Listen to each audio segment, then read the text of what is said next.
Komisi 4 DPR pantau ketersediaan beras. Cemburu seorang pria bunuh kekasihnya. Raup cuan dari budidaya ayam American Silke.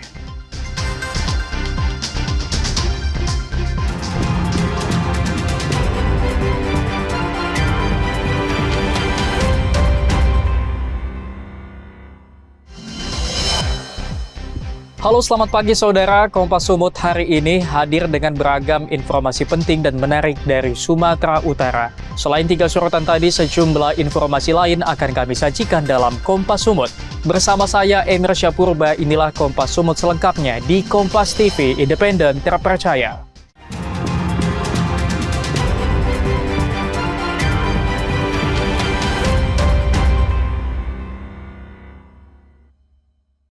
Saudara, Komisi 4 DPR RI memantau ketersediaan beras di Sumatera Utara dengan mengunjungi gudang Bulog di Kota Medan. Komisi 4 DPR RI mengingatkan Bulog untuk melakukan monitoring agar kualitas beras yang beredar di masyarakat terjaga. Dalam kunjungan kerjanya ke gudang Bulog di Kompleks Pergudangan Pulau Berayan Darat 1 Kota Medan, Komisi 4 DPR RI memantau ketersediaan beras di Sumatera Utara. Perum Bulog Kantor Wilayah Sumatera Utara sendiri memiliki stok beras yang cukup dengan jumlah cadangan mencapai 60.000 ton beras. Dari total stok ini terdapat sisa stok beras tahun 2024 yang diimpor dari Kamboja. Bulog juga masih terus melakukan penyerapan gabah dari petani untuk mendukung pencegahan impor beras sesuai Inpres nomor 6 tahun 2025 tentang pengadaan dan pengelolaan beras dalam negeri. Saat ini penyerapan gabah terus berlangsung dengan harga Rp6.500 per kilogram. Wakil Ketua Komisi 4 DPR RI Abdul Khair Al-Masyari mengingatkan terkait stok yang tinggi agar Bulog meningkatkan monitoring untuk menjaga mutu beras, jangan sampai ada kedapatan beras yang rusak atau kadaluarsa. Pak, yang terkait subsidi, Pak. Sisa stok tahun 2024 yang masih belum keluar, ini dikarenakan karena memang tujuannya dari Kementerian Pertanian, karena ini musim panen. Kalau kemudian beras dikeluarkan, nanti harga akan semakin turun, akan merugikan petani. Jadi saya kira ya ini mana mau didahulukan, selama beras masih bisa bertahan dengan baik, ya kita coba memahami. Sementara itu, Direktur SDM dan Umum Perum Bulog Sudarsono Harjo Soekarto mengatakan sisa stok beras impor tahun 2024 masih dalam kondisi baik dan akan disalurkan ketika masa panen telah usai pada program beras SPHP. Penyaluran akan difokuskan di daerah-daerah yang tidak ada panen.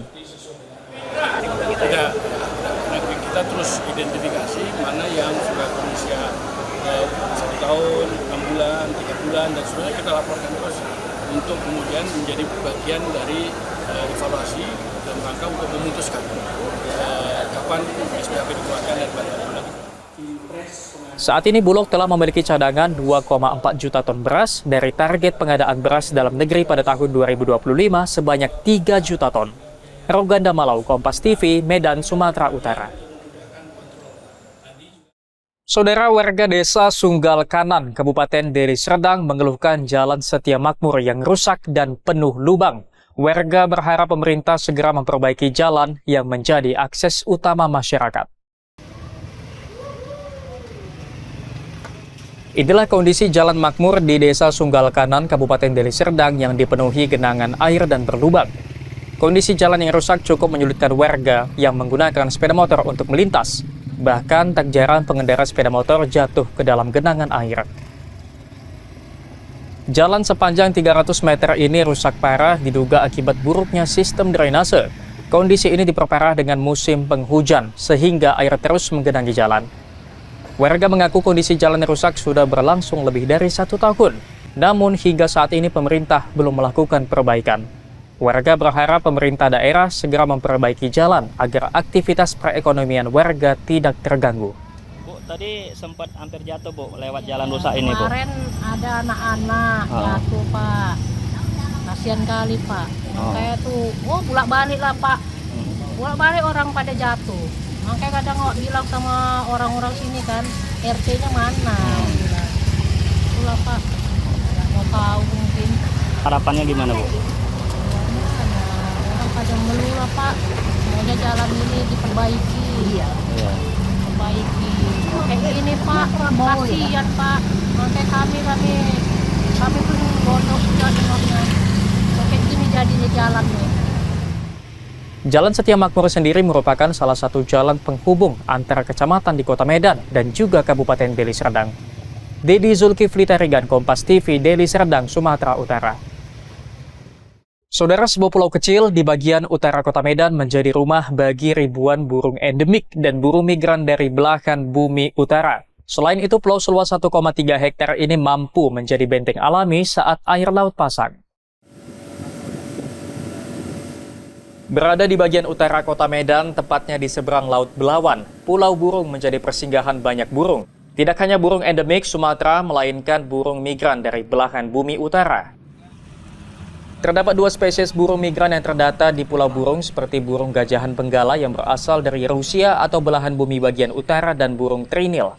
Burung-burung migran ini biasanya datang antara bulan November hingga Februari. Kelompok masyarakat pemerhati mangrove mengaku Pulau Burung ini awalnya hanya memiliki luas setengah hektar pada tahun 2011.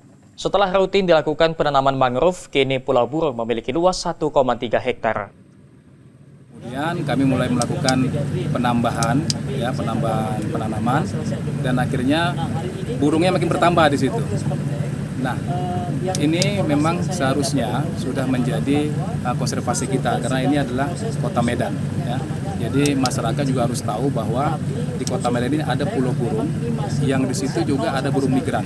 Jadi ada 2 spesies burung migran di situ. Yang biasanya di bulan-bulan 11 sampai bulan-bulan Februari, ya mereka datang ke situ. Salah satunya gajahan benggala sama trinil, burung migran. Dan juga ada burung juga tongtong, burung bango tongtong. Pemerintah Kota Medan diharapkan memberikan perhatian khusus pada Pulau Burung. Karena selain menjadi rumah bagi aneka ekosistem, Pulau Burung juga mampu menjadi benteng yang menahan abrasi di perairan Belawan. Dedi Zulkifli Tarigan, Kompas TV, Medan, Sumatera Utara. Cemburu, seorang pria bunuh kekasihnya. Saksikan usai jeda.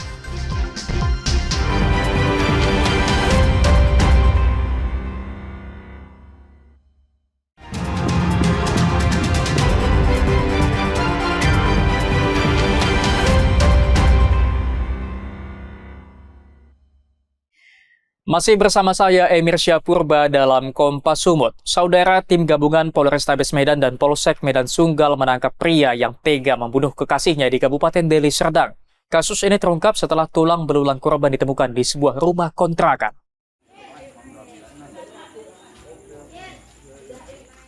Ini adalah rekaman video amatir ketika polisi mengevakuasi tulang belulang korban Santi Matanari dari dalam sumur di belakang rumah yang dikontrak korban bersama pelaku Freddy Sagala yang merupakan kekasihnya. Korban sendiri tewas dibunuh usai pelaku cemburu melihat kedekatan korban dengan pimpinan di tempat korban bekerja pada 30 Oktober tahun lalu. Saat itu korban diminta pelaku untuk berhenti bekerja, namun korban tidak bersedia hingga berujung pada aksi penganiayaan yang menewaskan korban. Pelaku kemudian membuang jasad korban ke dalam sumur yang berada di belakang rumah. Untuk menghilangkan jejak, pelaku juga menutup sumur menggunakan terpal dan seng dan langsung melarikan diri.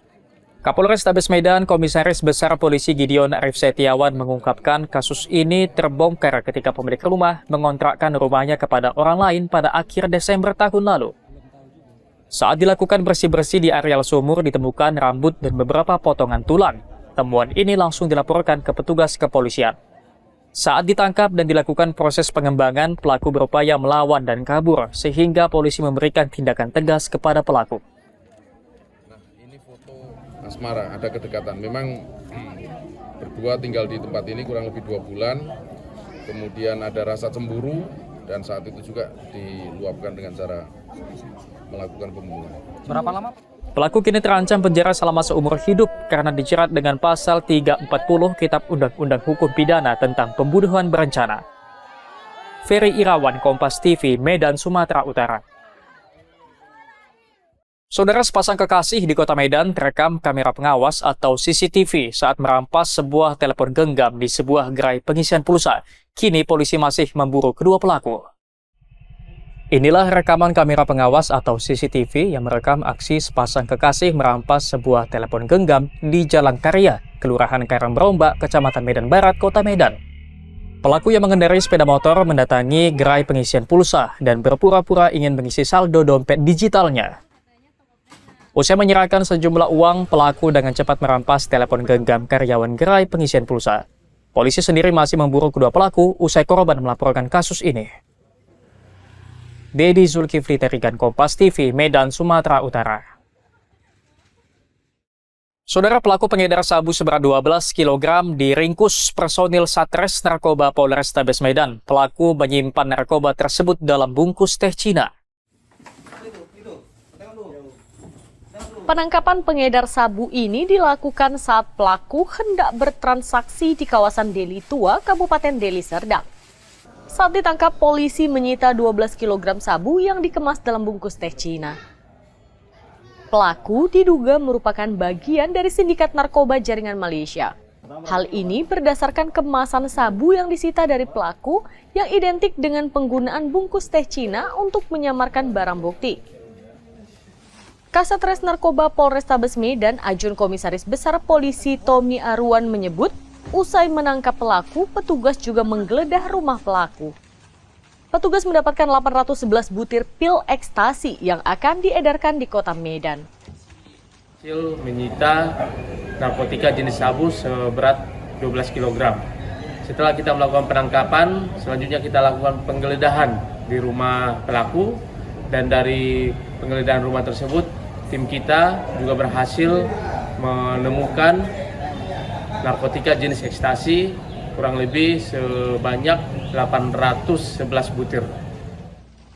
Kini pelaku terancam di penjara lebih dari 5 tahun atau maksimal dapat dihukum dengan hukuman mati karena dijerat dengan Undang-Undang Nomor 35 Tahun 2009 tentang narkotika.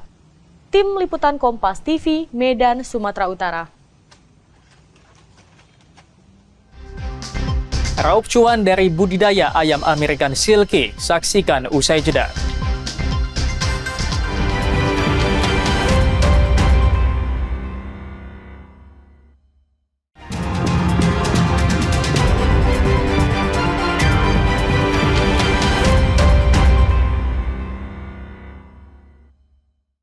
Masih bersama saya Emir Syapurba dalam Kompas Sumut. Saudara, berwisata di kaki Gunung Sinabung di Kabupaten Karo memiliki sensasi tersendiri.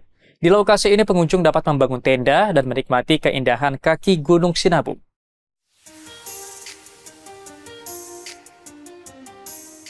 Di kaki Gunung Sinabung ini, tepatnya di Desa Kutarakyat, kita dapat melihat dengan jelas Gunung Sinabung yang mencoba untuk menghijau kembali usai diterpa erupsi yang cukup besar sekitar 10 tahun yang lalu.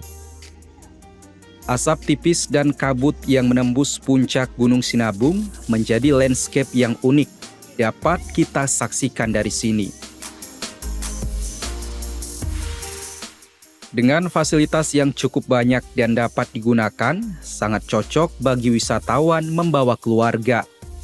Selain lapangan yang luas untuk bermain anak, ada juga kamar ganti dan fasilitas kebersihan di tempat ini. Wisatawan dapat menyewa tenda dengan harga sesuai ukuran, mulai dari harga Rp150.000 hingga harga Rp250.000. Nurma, wisatawan asal Kota Medan, mengaku sangat senang bertenda di kaki Gunung Sinabung karena alamnya yang indah dan dapat melihat puncak Sinabung dari dekat. Pertama karena view-nya bagus juga, kita bisa nengok Gunung Sinabung dari dekat tuh dengan jelas. Terus kayak kita camping sini tuh bisa ngerasain nyaman tempatnya bareng teman-teman juga. Kayak libur juga di sini. Kayak menikmati alam. Ya, bisa menikmati alamnya lah yang bagus. Sementara itu, Aziza, wisatawan asal Malaysia, mengaku sangat senang dapat membawa keluarganya untuk bersantai di kaki Gunung Sinabung. Sebenarnya ini udah kali kedua kami ke lokasi ini. Kali pertama kita baru survei aja dulu. Ternyata tempat ini memang pemandangannya memang cantik sekali, dan kemudian dari segi udaranya pun adem, dan kalau untuk kami yang berfamily ini sangat sesuai kerana bisa parkirnya langsung di sini dan kemudian langsung dipacak tendanya di sini. Jadi dari segi suasananya bagus, dari segi fasilitasnya pun okey, dan kami kalau berkeluarga ini kan ruangannya harus luas ya kan. Jadi anak-anak bisa berlari, bisa main bubble dan juga bisa santai-santai kayak ginilah sama dengan teman-teman dan juga sama dengan kami punya kaum keluarga dan saudara. Selain udaranya yang sejuk, pemandangan alamnya juga sangat indah. Di masa liburan, wisatawan yang berkunjung ke lokasi ini biasanya mencapai 200 hingga 400 orang. Selain berkemah, para wisatawan juga bisa bersuah foto dan menikmati suasana alam yang segar dan juga sejuk. Saat ini Gunung Api Sinabung berstatus waspada atau berada pada level 2 dan aman untuk dikunjungi. Tim Liputan, Kompas TV, Karo, Sumatera Utara. Saudara, berawal dari coba-coba, pemuda di Kabupaten Mandailing, Natal, Sumatera Utara raup keuntungan dari budidaya ayam impor American Silkie. Ayam berpenampilan unik menjadi peluang usaha baru. Berawal dari browsing di media sosial, seorang pemuda tertarik memelihara ayam unik American Silkie. Tahap awal, Rashid hanya memelihara 2 ekor dan diposting lewat akun pribadinya. Namun tanpa disadari, banyak komen warga dan berminat untuk membeli ayam miliknya. Melihat respon tersebut, Rashid kemudian mengembangkan ternak ayam silky berwarna putih dan hitam.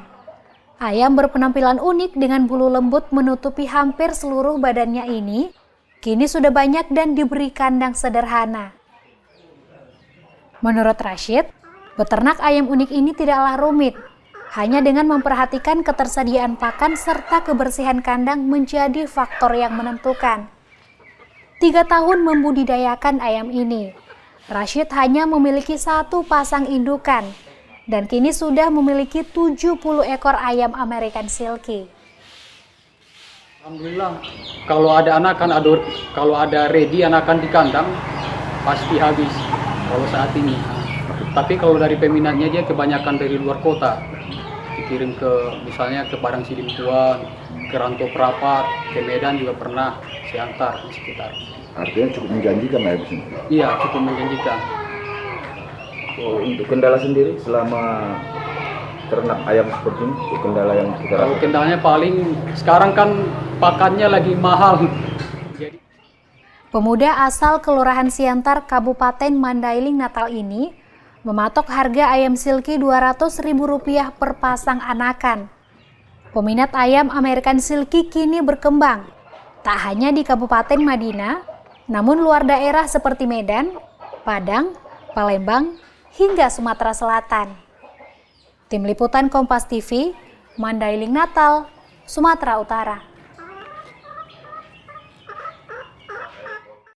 Saudara, berbekal kreativitas seorang anak muda di Kota Medan berhasil mengolah limbah plastik menjadi aneka kerajinan yang bernilai ekonomi tinggi. Upaya pengelolaan limbah plastik ini juga merupakan kampanye pada masyarakat untuk ikut peduli menjaga lingkungan.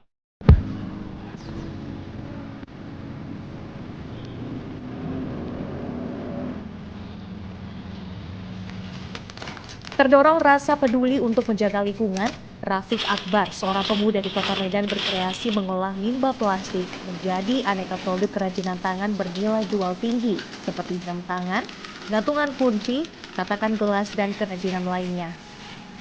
Di tangan terampilnya, limbah plastik seperti tutup botol plastik dipotong menjadi bagian-bagian kecil sebelum diolah menjadi 1 lembar papan mal plastik. Papan mal plastik inilah yang kemudian dijadikan aneka produk bernilai jual tinggi. Ini Rafiq sudah memasarkan aneka produknya ke sejumlah kota di Indonesia seperti Jakarta dan Bali. Rafiq sendiri mengaku terdorong mengolah limbah plastik karena merasa prihatin melihat banyaknya limbah plastik yang tidak dimanfaatkan secara maksimal. Sebenarnya motivasi untuk membuat dari kerajinan plastik ini keprihatinan kami sebagai komunitas tentang dampak dari sampah plastik ini. Karena dampak plastik ini dampaknya itu sangat besar nih bagi lingkungan karena bisa merusak lingkungan. Nah, kami mau berpikir bagaimana caranya untuk menjadikan sampah plastik ini menjadi produk yang lebih berguna lagi. Rafiq sendiri berharap produknya mampu menjadi bagian untuk menyadarkan masyarakat agar lebih peduli terhadap lingkungan. Tim Liputan, Kompas TV, Medan, Sumatera Utara.